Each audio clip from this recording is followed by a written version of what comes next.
Pasterze wierzyli, gdy głos usłyszeli śpiewania anielskiego.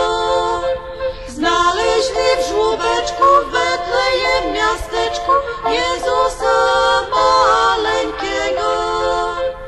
Osiołu z wołem usługują, klękają, znając, adorują Stworzyciela swojego.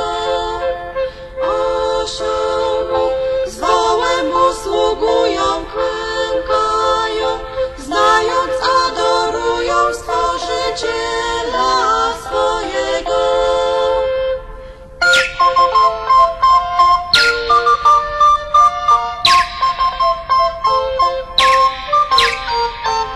Widząc to pasterze, iż wygląda szczerze, nie